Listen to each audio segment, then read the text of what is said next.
Hello, everyone. Welcome to Keep Indiana Learning's very own couples therapy with your innovation coaches. My name is Melissa Wally, and I am an innovation coach for Keep Indiana Learning. I also work for Hanover Community Schools as an ed tech specialist and technology coach.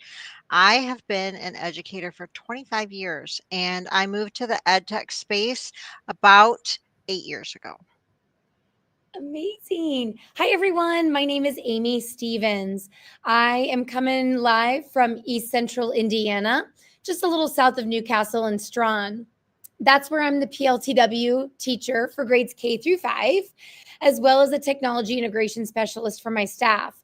I joined Melissa and Diana as innovation coaches for Keep Indiana Learning and celebrating 20 years in the education field.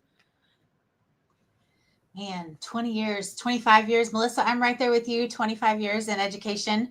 Hi, I'm Diana Knox. I am a technology instructional specialist at Clay Community Schools over on the west central side of the state. So this is, as I said, my 8th year in this position. In my previous life, I was a Spanish teacher, all things English.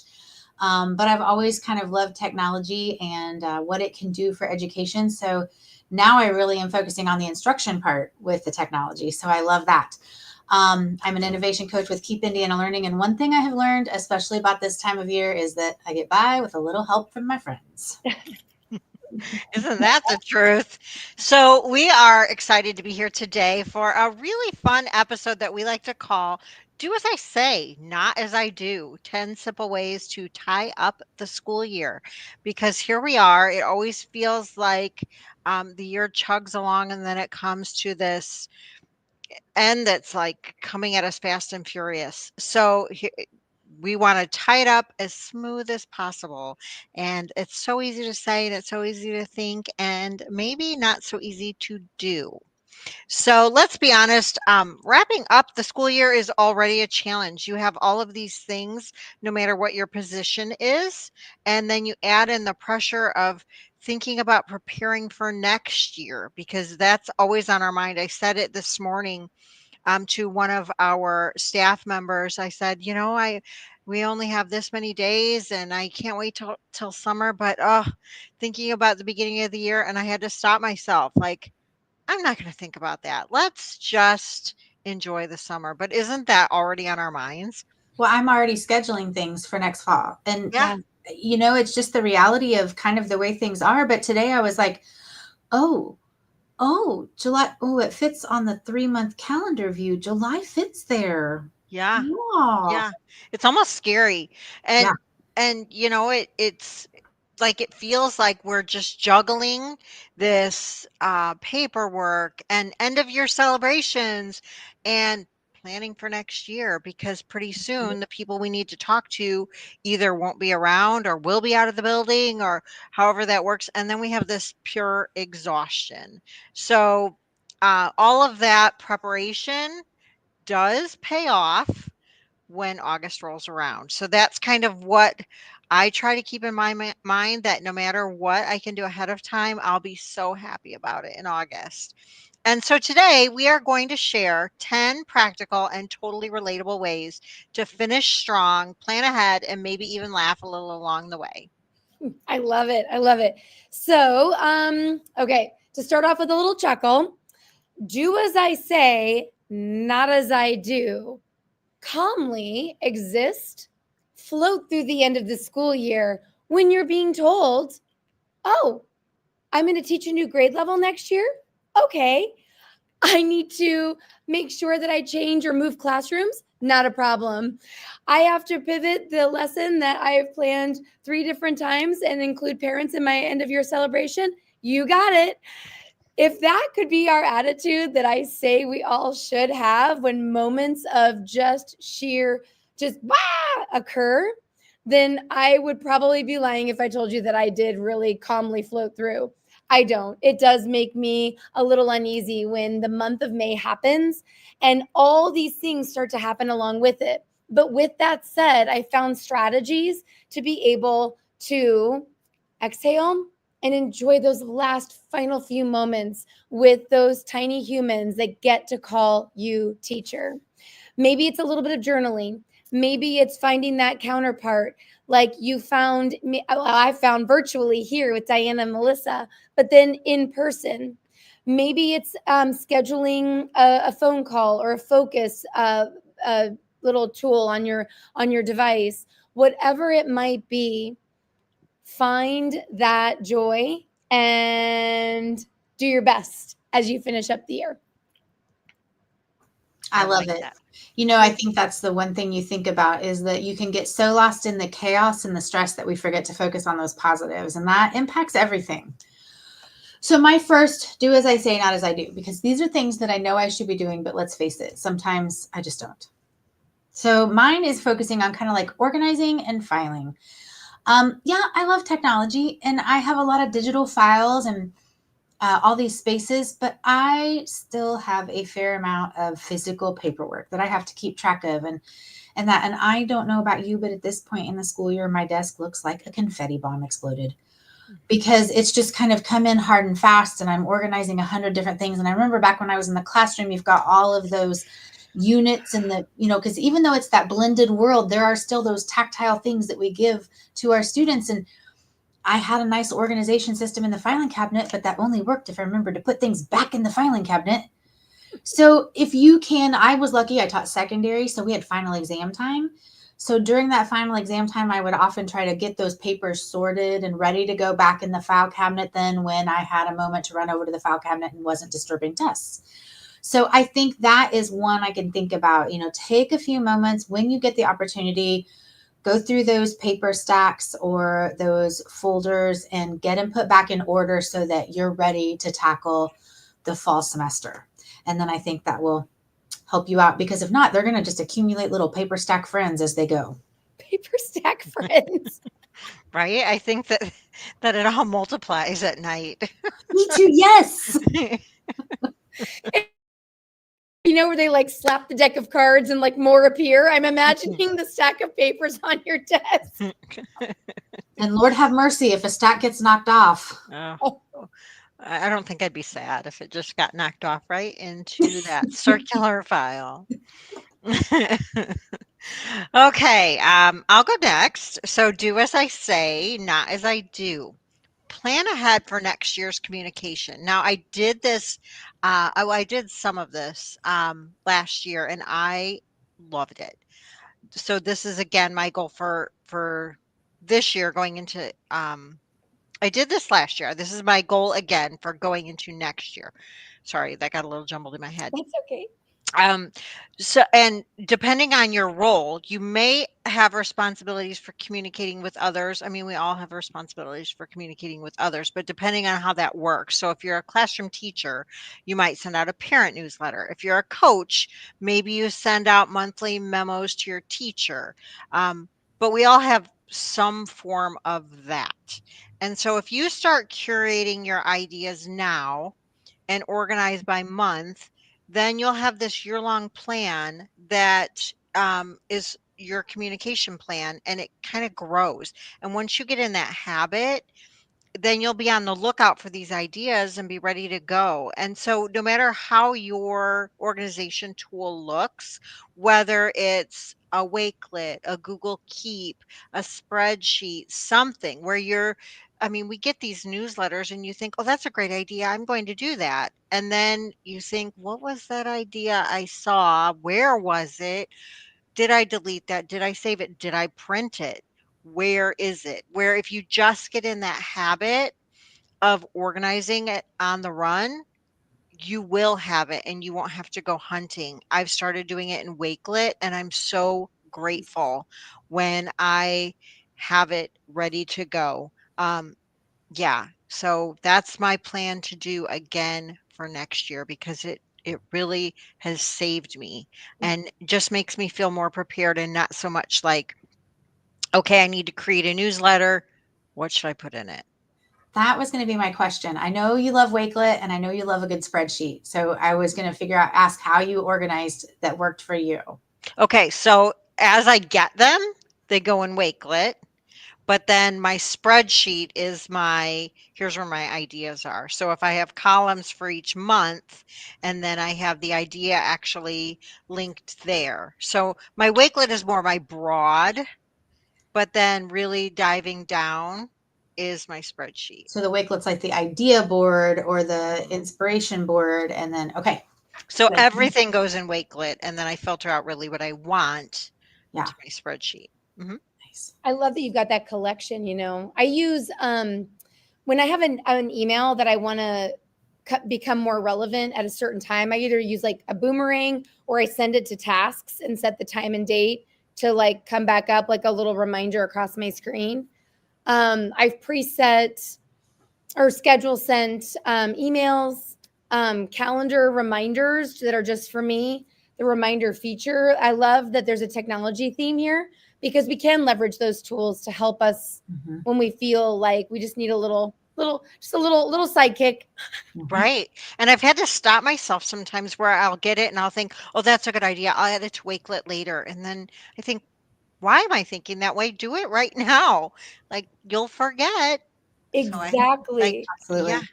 Well, yeah. speaking of doing things right now, this is a do as I say, not as I do, because it's not something that fits into my teaching curriculum responsibilities nor my tech coaching. However, if you're a classroom teacher, you may want to do as I say.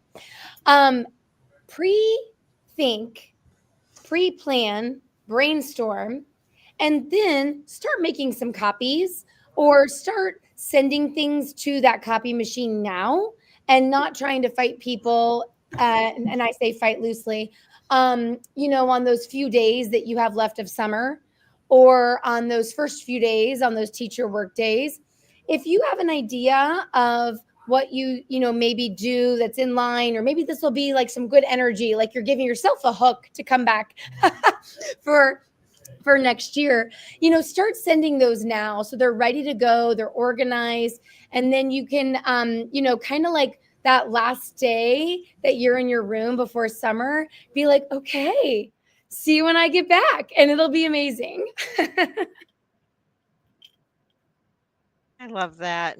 I love that too. And I think like always it never fails too. In our buildings, the copy machine used to be cranky at the start of school. So not Yeah. only were people lined up to use it, then the copy machine was like, ha ha, I'll show you. I'm gonna break down.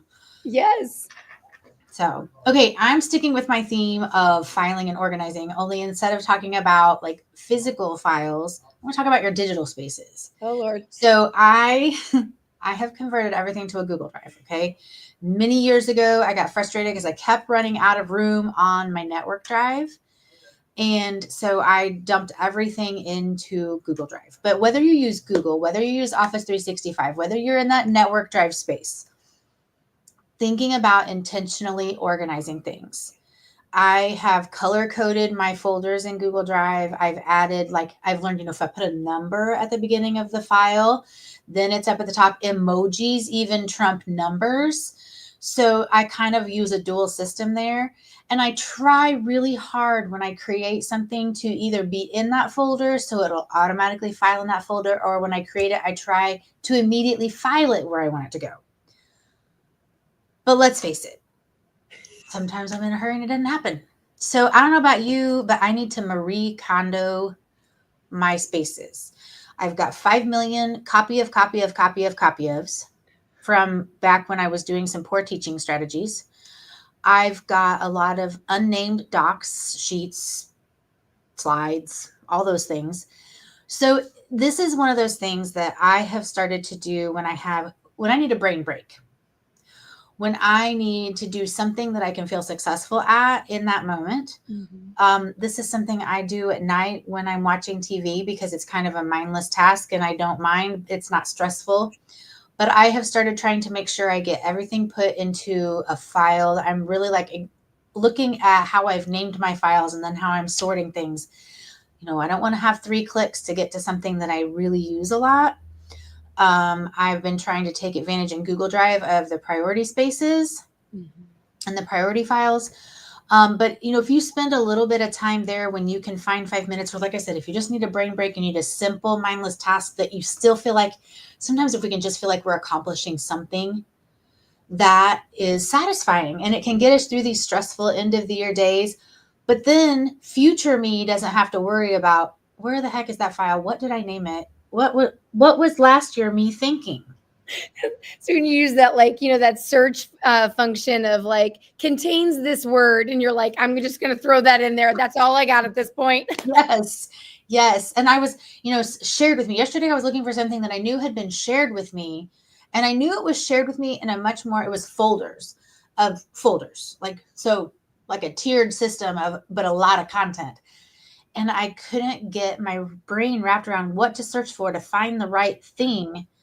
And so now I took the time and I organized that exactly where I know where to get it. I added shortcuts to my drive and all that fun stuff. So, but I think, if we can just figure out a system that works for us, what works for me, is mine and personal, but taking the time to organize it so that there is a system helps me feel better.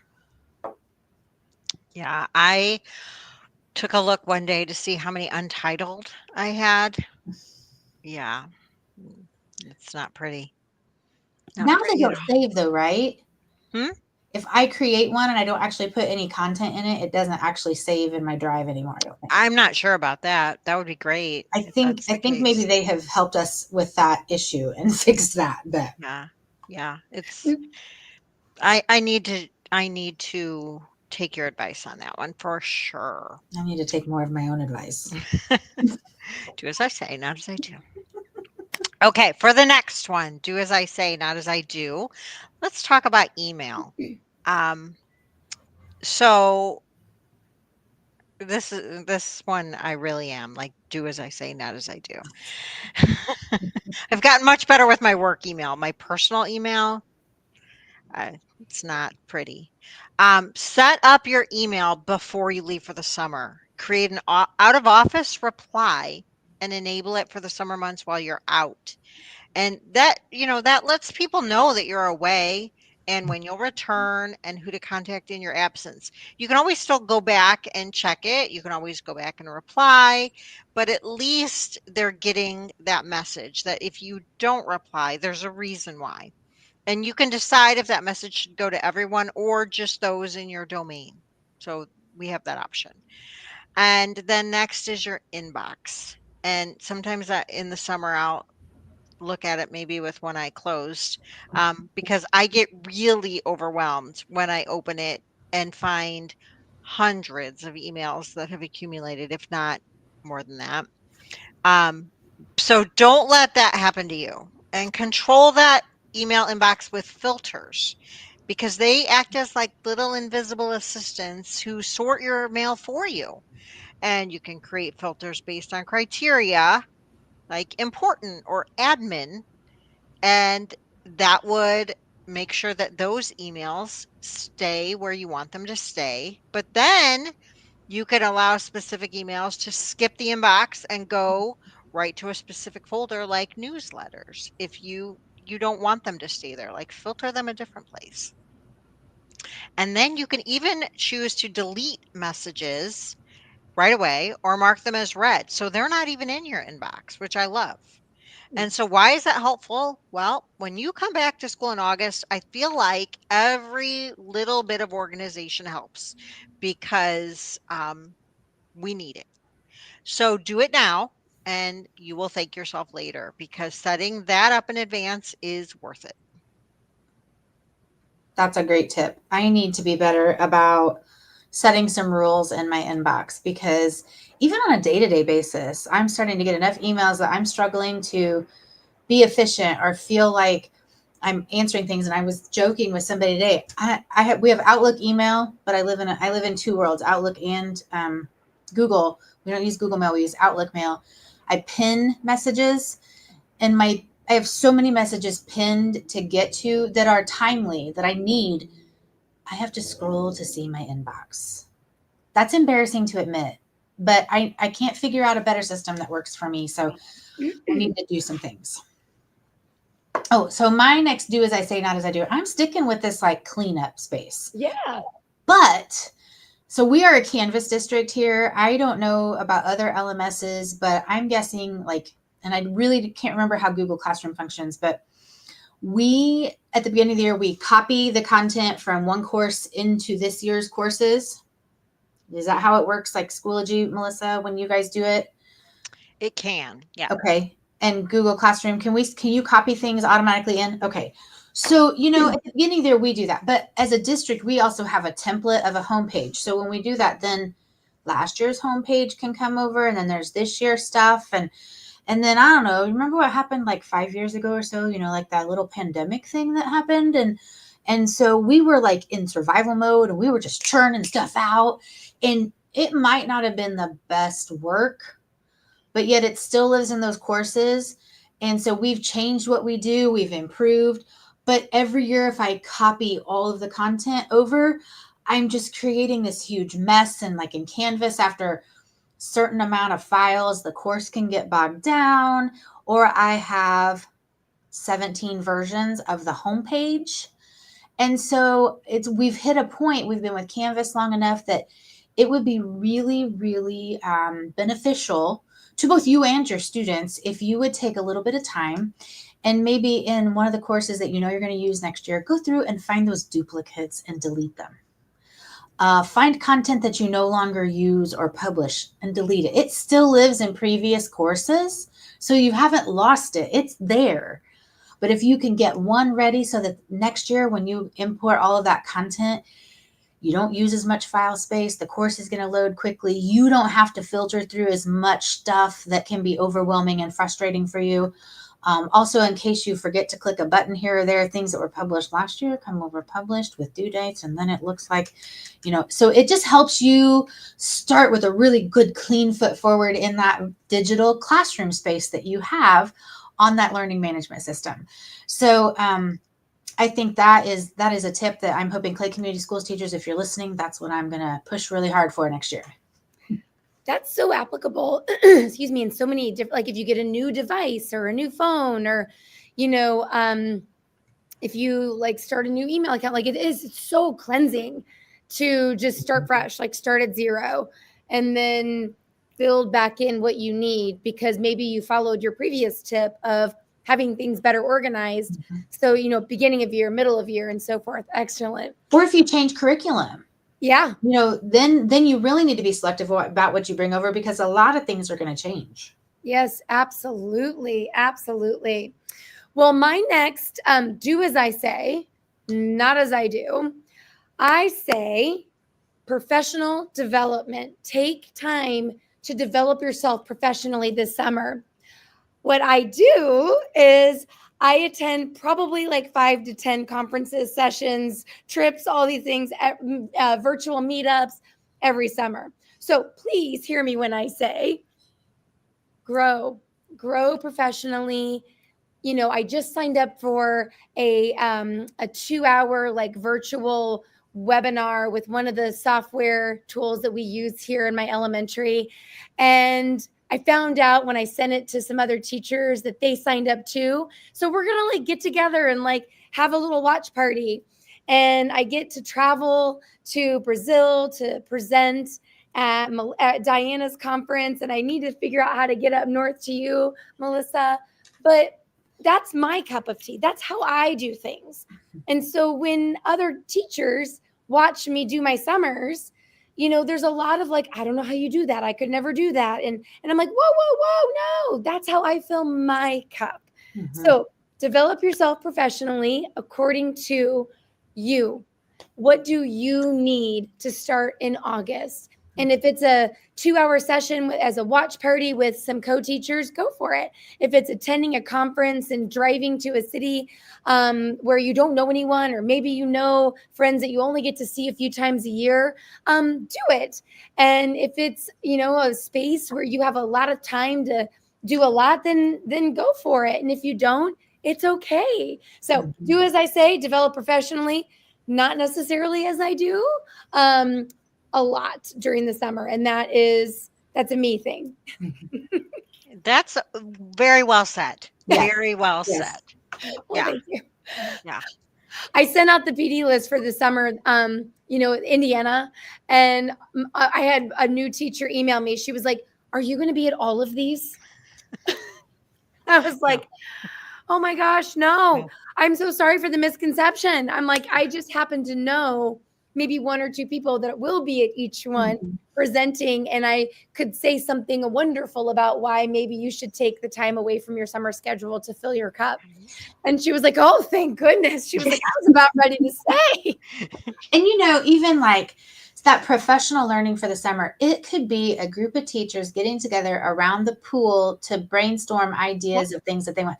That's professional learning at its finest, because sometimes we learn best from each other and the things like that. And I think it doesn't have to fit in a box. Like, think outside the box for what you do that serves you best. I fill my bucket by going to the conferences and being with Mhm. the people that do what I do. And some of my best learning doesn't necessarily, I get great things out of sessions. Don't misunderstand me. But some of my best learning comes over the dinner conversations. Or when you're with Melissa sitting at the ask me for help table. Oh, that's a great story. That is a good story. That Sorry, sorry, that's sorry. gonna Okay, yeah. go ahead, go ahead.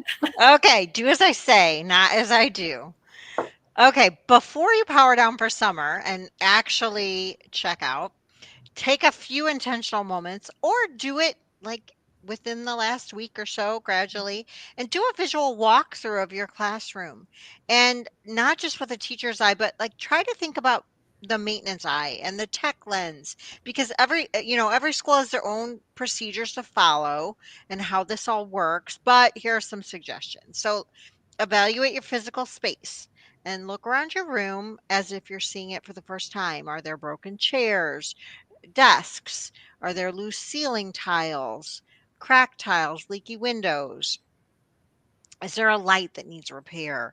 The carpet, baseboards, something with temperature control issues that only you would know, that you know you could report whatever the reporting procedure is. Like we get um a form we have to fill out at the end of the year where they're asking for all of this information, because when those maintenance work orders are submitted, maybe they could be addressed over the summer. Maybe that is a lighter time for them.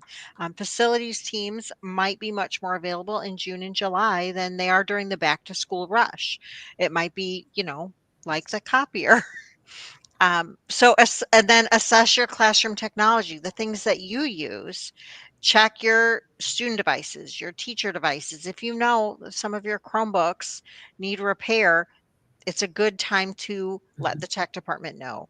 Your docking station, your interactive board, projector, your whatever your classroom display situation is. If you have a document camera, a sound system, your charging cart, cables, and any of that, if you still have something that's like a VHS machine, maybe you do. Whatever your situation is, if it needs repair, now is the time, because being on that, I float in between. I'm on the education curriculum side, I'm on the tech department side, and August is hectic. Yeah. Just like for educators, it's really hectic. And if they can get some of those things done, they would love it. But if there are things that you have, that those dinosaur tech pieces that are hidden away, and you want to get them out, if you want to get rid of them, it's a good time to put in that request. Like, hey, I have this. I don't need this VHS machine anymore. What do I do with it? Yeah. It is a great time to get all of that done now. Yeah. Absolutely. And don't like tell them as you see them, like put the formal request in, Yes. because just like, Yes. everybody is juggling a million different plates, trying to keep them in the air. I always tell people, don't tell me. If you tell me something now, great, but please go back to your desk and email that to me or fill out a help ticket, because while I would like to think I'm wonderful and can remember everything, I can't. And I don't Yeah. want to drop a ball on you. So, they can't fix what they don't know needs fixing. Yeah. Right. Right. And whatever your procedure is, follow it. But yeah, great point, Diana, because I've had that so many times. Like, oh, while I've got you, let me tell you about this. I walk away and literally 2 minutes. I'm like, who was that or what did they say? And maybe it's because I'm not not so young anymore, or maybe it's just because I'm overwhelmed. I'll go with that. But yeah, follow those procedures and submit those forms. Mhm. Absolutely. Well, along those lines, I mentioned it's my 20th year of teaching. I've been in multiple districts and had the luxury of being in different, classrooms. And sometimes when you move, it's a good time to purge, right? It's a good time to be like, am I really going to need that or not? And so forth. And so, one of the things that I would encourage you as my do as I say, but not as I do, recycle, toss, donate anything that you thought you would use this year. And I'll even throw in last year too, but you didn't use them. I tell you to do that, but I fully am aware that my name is Amy Stevens and I am still sitting on like themed bulletin board idea books from like Scholastic in like 1989 because it was willed down to me. And it's fine. Like, it's fine. It is what it is. But I do encourage you to go through your space, your drawers, your shelves, and find those ideas, those activities, those materials that you were like, I'm going to use that this year. And then didn't. And very kindly part ways. Mhm. I see my Macbeth binder from my student teaching days sitting on my shelf talking to me right now. I hear you, Amy Stevens. Yes. Oh my goodness. Y'all, this is so much fun to kind of, like have a giggle. In order to get some of our ideas for today, we reached out to the other innovation coaches, our staff members. And, it was just really lovely to get some banter between educational professionals on what do we find ourselves saying that others should do, but we ourselves may not be doing that. So I think we've started like we need to do a TikTok on keeping data learning for this. We do. And so, I know time is precious and we are wrapping up this school year, but if you chose to spend time with us and you've stayed until the end, we appreciate that. We hope you have a wonderful end to your school year, and we'll do as we say, not as we do, to make your end of school year great, your next start of school year a smooth ride. And as we think about wrapping up, there's one of these things we kind of like these couples therapy about some of these topics like this. If you have a topic that you have been grappling with that you would like to see some content on, the innovation coaches are starting to plan and prepare for next school year. And especially Amy, Melissa, and I, like when we do these couples therapy sessions, we would love to address any of those needs. So drop them in the comments and we'll see what we can do. So have a great rest of your day and thanks for joining us. Thank you.